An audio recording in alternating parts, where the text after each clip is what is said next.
مجید فرقان حمید میں خالق لم یزل ہمیں حضور آقا کریم صلی اللہ علیہ وآلہ وسلم کی اہل بیت اطہار کے ساتھ خصوصی طور پر محبت کا، ان کے احترام کا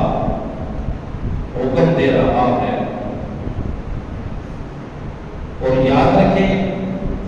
قرآن مجید میں کوئی بھی حکم آ جائے، اس حکم پر ایمان رکھنا اور اس پہ عمل کرنا یہ ایمان کا حصہ ہوتا ہے۔ اب قرآن مجید فرقان حمید کے آیت مبارکہ ہے، خالق کریم نے یہ اعلان کر دیا، قل لا اسألکم، پیارے حبیب آپ یہ اعلان فرما دیں۔ اعلان تو خود بھی کر سکتا تھا کہ اہل ایمان کو مخاطب کر لیتا، ان الذین آمنوا یا ایھا الذین آمنوا، کسی بھی انداز سے وہ اہل ایمان سے خطاب کر سکتا تھا، درمیان میں اپنے محبوب کو واسطہ بنا کر حضور کی بھی عزت میں، حضور کی عظمت میں، حضور کی شان میں، حضور کے مقام میں، رفعت میں مزید اضافہ کر دیا، تاکہ میرے بندوں کو پتہ چل جائے میں جب تم سے کوئی بات کرتا ہوں تو ڈائریکٹ بات نہیں کرتا، بلکہ میں اپنے محبوب کو درمیان میں وسیلہ بناتا ہوں۔ فرمایا قل، پیارے حبیب آپ یہ اعلان فرما دیجیے، لا اسألکم،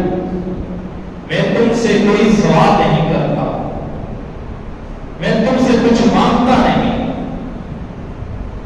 علیہ اس پر اجرا الا المودۃ فی القربى، کوئی بھی اجر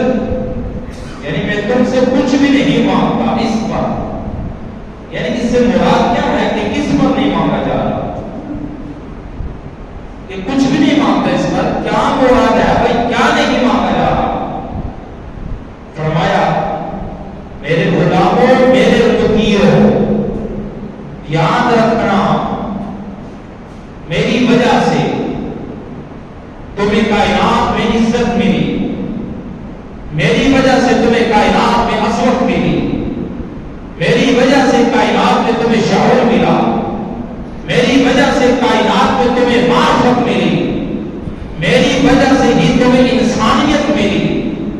میری ہی وجہ سے تمہیں قرآن جیسی عظیم کتاب ملی، میری ہی وجہ سے تمہیں رمضان ملا، میری ہی وجہ سے تمہیں اللہ نے ہر نعمت سے نوازا، میری ہی وجہ سے تمہیں ایمان کی عظیم دولت عطا فرمائی گئی، غرض کے کائنات میں ہر نعمت سے تمہیں نوازا گیا، جو بھی تمہیں ملا وہ تمہیں بلا وجہ نہیں ملا، وہ سب کچھ میری نسبت کی وجہ سے تمہیں میرے مالک نے عطا کیا ہے، علیہ اجرا الا المودۃ فی القربى، تو لا اسألکم، میں ان تمام چیزوں کے جو تمہیں مل چکی تم سے کوئی اجرت طلب نہیں کرتا، کچھ مانگتا نہیں، مگر ایک بات کی، الا المودۃ فی القربى، یہ ساری عزتیں تمہیں نصیب ہوں، یہ ساری عظمتیں تمہیں نصیب ہوں، کچھ بھی نہیں مانگا جا رہا، الا المودۃ فی القربى، مگر جو میرے قرابتدار ہیں نا ان کی محبت کو اپنے سینوں میں بسائے رکھنا، ان کی محبت کو اپنے سینوں میں ہمیشہ بسائے رکھنا۔ بس اگر کوئی مانگا جا رہا ہے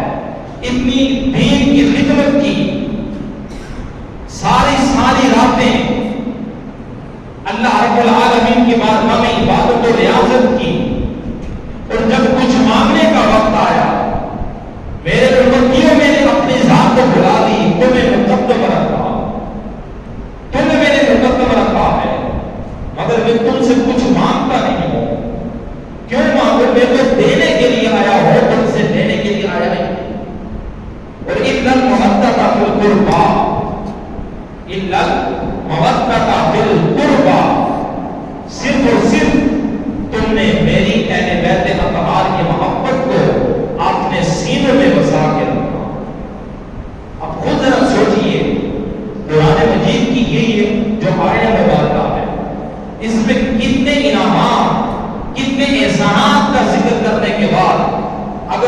طلب کیا جا رہا ہے، کسی چیز کا سوال کیا جا رہا ہے، کوئی چیز مانگی جا رہی ہے، تو وہ کیا مانگا جا رہا ہے؟ وہ حضور کی آگ کے ساتھ محبت کا سوال کیا جا رہا ہے۔ تو قرآن کریم کی یہ آیت کے بعد میں آپ کے سامنے رکھ رہا ہوں، بحیثیت مومن، بحیثیت مسلم، اب ہم لوگوں پہ یہ فرض ہے کہ ہم اپنے دلوں میں اپنی جان سے، اپنی اولاد سے، اپنے مال سے بڑھ کر آقا کریم علیہ السلام سے محبت کریں اور حضور کی آگ سے محبت کریں۔ یہ ایمان کی نشانی ہے اور یہ ایمان کی علامت ہے کہ حضور کی آگ کے ساتھ محبت کی جائے۔ اور امام الانبیاء صلی اللہ علیہ وسلم کے غلاموں، اللہ کے پیارے محبوب کریم صلی اللہ علیہ وسلم نے ارشاد فرمایا، وَمَن مَاتَ عَلَى حُبِّ آلِ مُحَمَّدٍ صلی اللہ علیہ وسلم مَاتَ مُؤْمِنًا، جو حضور کی آگ کی محبت میں مرا، جو حضور کی آگ کی محبت اپنے سینے میں رکھتا ہوا دنیا سے چلا گیا،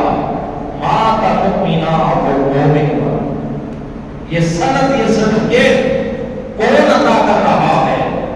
یہ سند وہی عطا کر رہے ہیں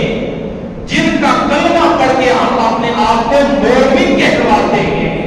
یہ سرٹیفکیٹ وہی عطا کر رہے ہیں کہ جو میری آگ کی محبت میں دنیا سے رخصت ہو گیا، ان کے دلوں میں حضور کی آگ کی محبت تھی، حضور کی آگ کا احترام تھا، ان کی عزت و توقیر اس کے سینے میں رہتی تھی۔ اسی انداز میں اگر موت آ جاتی ہے وہاں کا مؤمنہ، وہ شخص خوش نصیب ہے، وہ مومن۔ آج ہم سب ایمان، خاتمہ میں ایمان کی دعائیں تو کر رہے ہیں، یا اللہ ہمارا خاتمہ میں ایمان فرما۔ اور بندہ مومن کو کرنی بھی چاہیے، ساری زندگی نمازیں پڑھیں، ساری زندگی آپ روزے رکھتے رہیں، حج کرتے رہیں، نفلی صدقات دیتے رہیں،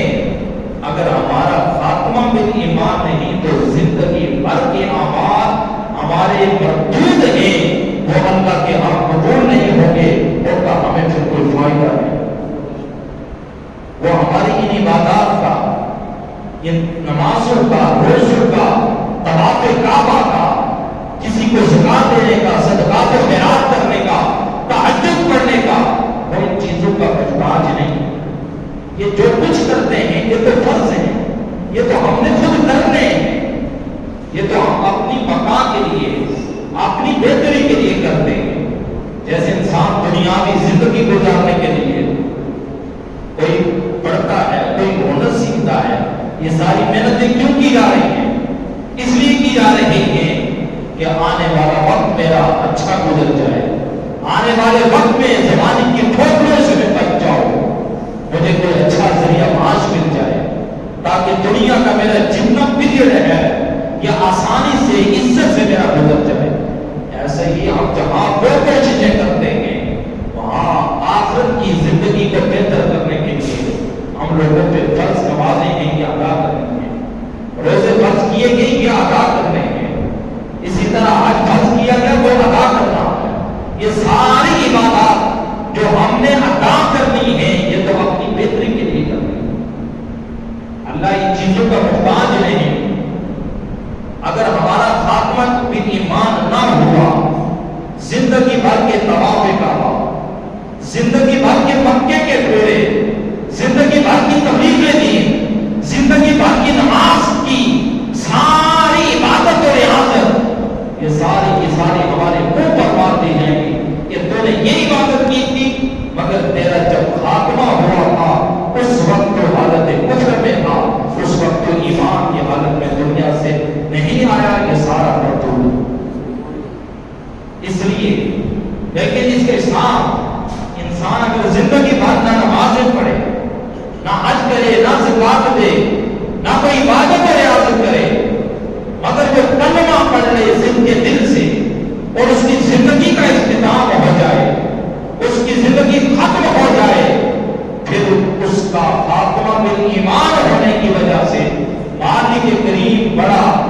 کریم رب ہے، وہ بڑا رحیم رب ہے، پھر وہ بندوں کی بخشش فرما دے گا۔ اس لیے میں عرض ہی کر رہا تھا، جہاں ہم یہ کوشش کرتے ہیں میرے مالک تو ہمارا خاتمہ بالایمان کروا، تو حضور علیہ الصلوۃ والسلام کی یہ حدیث ہے، محمد مات علی حب آل محمد صلی اللہ علیہ وآلہ وسلم مات مؤمنا، جو حضور کی آل کی محبت میں دنیا سے جاتا ہے وہ حالت ایمان میں جاتا ہے۔ تو ہم اگر یہ چاہتے ہیں کہ جب ہمارا دنیا سے پیریڈ مکمل ہو جائے، دنیا سے ہمارا وقت مکمل ہو جائے اور اس دنیا سے کوچ کر کے ہم آگے میں برزخ کی جانب بڑھ رہے ہو، اس وقت ہم کامیابی کی حالت میں جائیں، تو اس کے لیے یہ بھی لازم ہے کہ اپنے دلوں میں حضور کی آل کی محبت کو پیدا کیا جائے، حضور کی آل کی محبت اور ان کا احترام اپنے سینوں میں بسایا جائے۔ یہ بندہ مومن کی پہچان ہے۔ اور آگے فرمایا وَمَن مَاتَ عَلَىٰ حُبِّ آلِ مُحَمَّدٍ صلی اللہ علیہ وآلہ وسلم مات شہیدا، جو حضور کی آل کی محبت میں دنیا سے جاتا ہے، مات شہیدا، وہ حالت شہادت میں دنیا سے جاتا ہے۔ کتنی بڑی خوش نصیبی کی بات ہے۔ ایک شہید تو وہ ہے جو جا کے میدان کارزار میں دشمن کا مقابلہ کرتا ہے، اسلام کی عزت کے لیے، اسلام کی عظمت کے لیے، اسلام کی بقا کے لیے، تحفظ کے لیے وہ لڑتے لڑتے دنیا سے چلا جاتا ہے۔ ایک شہید تو وہ، اور ایک شہید کا خطبہ دیا جا رہا ہے کہ جو حضور کی آن کی محبت اپنے سینوں میں رکھتا ہوا دنیا سے چلا جائے۔ آقا کریم علیہ السلام کی یہ حدیث ہے، مات شہیدا، وہ حالت شہادت میں دنیا سے جاتا ہے۔ تو امام الانبیاء کے خلاف یہ دو حدیثیں آپ کے سامنے میں نے رکھی ہیں، جس میں حالت ایمان اور شہادت کی موت کا درجہ دیا جانے کا وعدہ ہے۔ اس لیے بحیثیت مومن، بحیثیت حضور کے امتی، ہمیں چاہیے کہ ہم اپنے دلوں میں آقا کریم علیہ السلام اور آقا کریم علیہ السلام کی ساری اہل بیت اطہار کی محبت اپنے سینوں میں پیدا فرمائے۔ اور آگے فرمایا جو لوگ محبت نہیں کرتے، وَمَن مَاتَ عَلَىٰ بُغْضِ آلِ مُحَمَّدٍ صلی اللہ علیہ وآلہ وسلم مَاتَ کافرا۔ پہلے بات کی تھی حکم کی کہ جو حکم میں مرا، محبت میں مرے، اب جن کے دلوں میں نا بغض پایا جاتا ہے اہل بیت کے مطابق، اچھے نظریات نہیں رکھتے، اچھی سوچ نہیں رکھتے، اچھی فکر نہیں رکھتے، فرمایا وَمَن مَاتَ عَلَىٰ بُغْضِ آلِ مُحَمَّدٍ صلی اللہ علیہ وسلم مَاتَ کافرا، جو حضور کی آل کی ساتھ بغض رکھتا ہو، کینہ رکھتا ہو، عداوت رکھتا ہو اپنے سینے میں،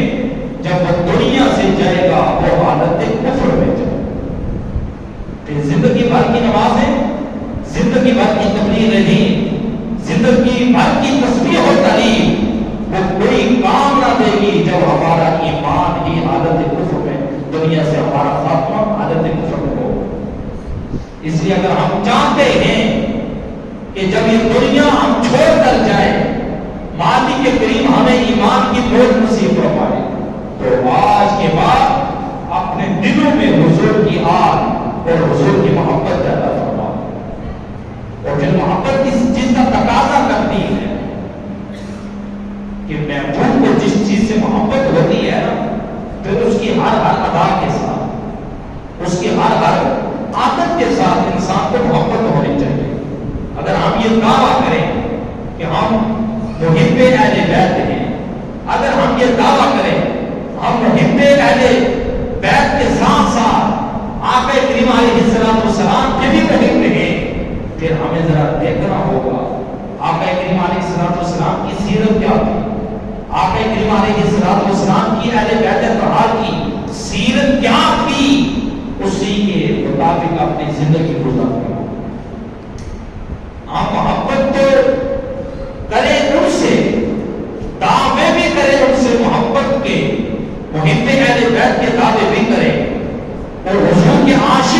ہونے کے بھی دعوے کریں، ہمارے کام، ہماری حرکتیں، ہمارے افعال، ہمارا کردار، ہمارا مزاج، ہمارا لوگوں کے ساتھ لین دین سارے کا سارا اس کے الٹ ہو، پھر ہم اپنے دعوے میں سچے ثابت نہیں ہو سکتے۔ اس لیے یہ ساتھ عمل کی بات ہے کہ جیسے انہوں نے اپنی زندگی گزاری ویسے ہمیں بھی گزارنی چاہیے۔ اور امام الانبیاء صلی اللہ علیہ وسلم نے ارشاد فرمایا، اے اللہ میں اپنی اس اہل بیت اطہار سے محبت رکھتا ہوں تو بھی ان سے محبت کرتا ہوں، اور جو ان سے محبت کرواتا ہے میرے مالک کو ان سے محبت کرو۔ کتنی عظیم دعا دی گئی ہے، مالک کریم کی بارگاہ میں حضور دعا فرما رہے ہیں، اے اللہ میں ان سے محبت کرتا ہوں تو بھی ان سے محبت کروا۔ اور اس کے بعد کی کیا دعا ہے؟ فرمایا میرے مالک جو ان سے محبت کرے نا اب تو ان سے محبت کرو۔ حضور علیہ السلام نے فرمایا حسین منی وانا من الحسین، میں حسین سے ہوں اور حسین مجھ سے ہے۔ اس کا کیا مطلب کہ میں اور حسین آپس میں جدا نہیں ہیں، ہم تو آپس میں ایک ہیں۔ حضرت اسامہ بن زید رضی اللہ تعالی عنہ بیان کرتے ہیں، میں آقا کریم علیہ السلام کی بارگاہ میں حاضر ہوا، نبی پاک صلی اللہ علیہ وسلم نے کمبلی اوڑھی ہوئی تھی، اس میں کوئی چیز اتری ہوئی مجھے نظر آ رہی تھی لیکن میں سمجھ نہیں سکتا تھا وہ کیا ہے۔ جب میں حضور کی بارگاہ میں حاضر ہوا، جو میری ضرورت تھی وہ مکمل ہوئی، اس کے بعد میں نے عرض کیا رسول اللہ صلی اللہ علیہ وسلم فدا کافی اور میرے والدین آپ پر قربان ہو جائیں، آپ تشریف لائے،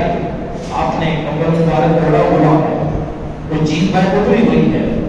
میں سمجھ نہیں رہا یہ کیا ہے۔ حضور علیہ السلام کی بارگاہ میں جب حضرت اسامہ بن زید نے یہ عرض کی،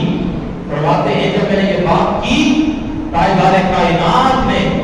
جب کمبل ہٹایا تو میں نے کیا دیکھا، امام الانبیاء صلی اللہ علیہ وسلم نے امام حسین کو اٹھایا اور اس کے بعد یہ دعا کرنے لگے، اللہم انی احبہما فاحبہما واحب من یحبہما، اے اللہ میں ان سے محبت کرتا ہوں تو بھی ان سے محبت کروا، مالک جو ان سے محبت کرتا ہے تو ان سے محبت کرتا۔ اب اگر ہم یہ چاہتے ہیں ہمارا مالک، ہمارا خالق، ہمارا رازق ہم سے محبت کرے، ہم اس کے محبوب بن جائے، وہ ہمارا محب بن جائے، اس کے لیے یہ لازم ہے کہ ہم اپنے دلوں میں حضور کی آن کی محبت پیدا فرما دیں، پھر ہم اللہ کریم کے محبوب بن جائیں۔ اور امام الانبیاء صلی اللہ علیہ وسلم نے خود محبت کر کے دکھایا، صرف نہیں کہ محبت کا پیغام عام کر دیا، محبت کرنے کا حکم دے دیا، نہیں، خود عملاً اپنے ان نواسوں کے ساتھ محبت کر کے دکھائی۔ آقا کریم علیہ السلام کے شہزادے حضرت سیدنا ابراہیم اور سیدنا امام حسین آپ کے پاس ہیں، تاجدار کائنات صلی اللہ علیہ وسلم کبھی اپنے بیٹے سے محبت کرتے ہیں، کبھی ان سے پیار کرتے ہیں، کبھی نواسے سے پیار کرتے ہیں۔ اب اللہ کریم اپنے بندوں کا امتحان لیتا ہے، جبرائیل کو اللہ کریم نے حکم دیا، جبرائیل جا کے میرے محبوب سے یہ فرما دیں دو شہزادے ہم نے آپ کو عطا کیے، اب دو شہزادوں میں سے ایک ہم واپس لینا چاہتے ہیں اور ایک آپ رکھ لیں۔ اب جب جبرائیل حضور کی بارگاہ میں حاضر ہوتے ہیں، یا رسول اللہ صلی اللہ علیہ وسلم اللہ کریم نے مجھے یہ پیغام دے کر آپ کی بارگاہ میں بھیجا کہ دو شہزادے ہیں آپ کے پاس، ان میں سے ایک آپ رکھ لیں، ایک اللہ کریم واپس لینا چاہتا ہے، ایک اللہ کریم کیا کرتا ہے واپس لینا چاہتا ہے۔ تاجدار کائنات صلی اللہ علیہ وسلم نے پوچھا جبرائیل اللہ کریم کس شہزادے کو واپس لینا چاہتا ہو، کون سا شہزادہ اس کو پسند ہے جو مالک واپس کرانا چاہتا ہے؟ تو جبرائیل عرض کرتے ہیں یا رسول اللہ یہ آپشن، یہ مرضی آپ پہ چھوڑ دی ہے، آپ تو جس کو چاہیں رکھ لیں اور جس کو چاہیں مالک کی بارگاہ میں اٹھا دیں۔ اب امام الانبیاء صلی اللہ علیہ وسلم کے پاس ایک طرف اپنے بیٹے ہیں، ایک طرف نواسے ہیں۔ امام الانبیاء صلی اللہ علیہ وسلم سوچتے ہیں اگر میں اپنے نواسے کا یہ کہتا ہوں میرے مالک میں یہ تیری بارگاہ میں لوٹاتا ہو تو میری بیٹی کی گود خالی ہو جائے گی۔ یہ صدمہ، یہ دکھ، یہ تکلیف، یہ آزمائش شاید میری بیٹی برداشت نہ کر سکے، اس لیے دعا کی میرے مالک میں اپنی بیٹی کا دکھ تو نہیں برداشت کر سکتا،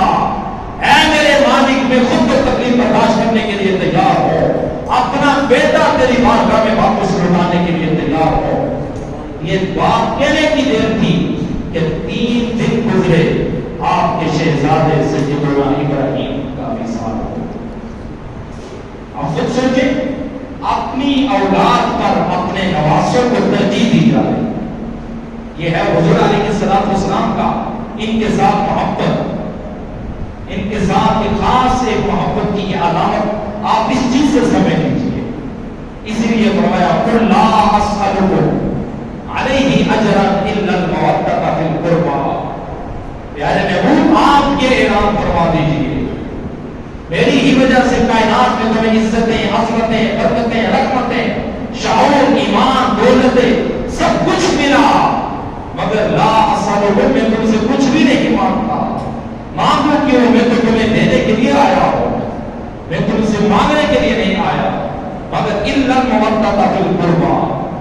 اب جو سوال کیا جا رہا ہے وہ الا کے بعد کیا جا رہا ہے۔ اس الا کو لانے کے بعد بھی ماضی کے کریم نے اپنے محبوب کی عزت میں اضافہ کر دیا، فرمایا لوگوں کو تاکہ پتہ چل جائے، پہلے میں نے اعلان کروایا، پیارے حبیب آپ یہ اعلان کر دیں کہ میں تم سے کچھ نہیں مانگتا، اس کے بعد الا لا کے جو مانگا جا رہا ہے یہ بھی طلب مصطفیٰ نہیں، طلب خدا ہے۔ الا المودۃ فی القربى کہ میری قرابت داروں کے ساتھ، میری اہل بیت اطہار کے ساتھ محبت کی جائے، یہ بھی اللہ کریم نے حکم دیا۔ پیارے حبیب آپ یہ میرے بندوں میں جا کر اعلان کر دیں، اب جو میرا بندہ ہے، جس بندے نے میری وحدانیت کو تسلیم کر لیا، اب وہ میرے محبوب کی جو آل ہے ان کے ساتھ وہ محبت ہے۔ تو یہ محرم الحرام کا مہینہ ہے، خاص طور پر ہم تو ویسے بھی حضور کے غلام ہیں، ہم تو حضور کے بے دام غلام ہیں، ہم تو حضور کی نسبت کے ساتھ جن ہستیوں کے ان کے ساتھ نسبت ہو گئی، ہم تو سب کے غلام ہیں، سب کا ذکر کرتے ہیں، مگر خاص طور پر محرم الحرام میں حضور کی اہل بیت اطہار اور خصوصاً سیدنا امام حسین رضی اللہ تعالی عنہ اور آپ کے رفقاء کا ذکر اس لیے کیا جاتا ہے کہ آج یہ مسجدیں قائم ہیں، آج ان مساجد سے حی علی الصلاۃ اور اللہ اکبر کی اگر آوازیں بلند ہوتی ہیں تو یہ سیدنا امام حسین کی اس شہادت کا یہ وسیلہ ہے کہ جس کی وجہ سے آج بھی اسلام دنیا میں زندہ ہو جاتے ہیں۔ اگر وہ سب اپنی قربانی پیش نہ کرتے تو شاید اسلام آج کس پوزیشن میں ہوگا۔ تو ہمیں چاہیے کہ اسلام ویسے بھی ہر دور میں قربانیاں مانگتا ہے، اسلام ہر دور میں قربانی مانگتا ہے، ہمیں چاہیے کہ ہم قربانی پیش کریں۔ اگر کوئی بڑی قربانی پیش نہیں کر سکتے تو کم از کم اپنے خواہشات نفس کی قربانی کریں۔ جب مسجد سے حی علی الصلاۃ کی اور اللہ اکبر کی آوازیں بلند ہوں، آپ نے دنیاوی کاموں کو چھوڑ کر اگر ہم حقیقت میں امام حسین کے محب بیٹھے ہیں تو آپ کی سیرت اور آپ کا کردار ہمیں یہ سبق سکھاتا ہے، سارے کام چھوڑ کے سب سے پہلا جو کام ہے وہ اللہ اکبر کی آواز سنتے ہوئے اس کی بارگاہ میں آ کر اپنی حاضری پیش کرنا ہے۔ اللہ کریم ہمیں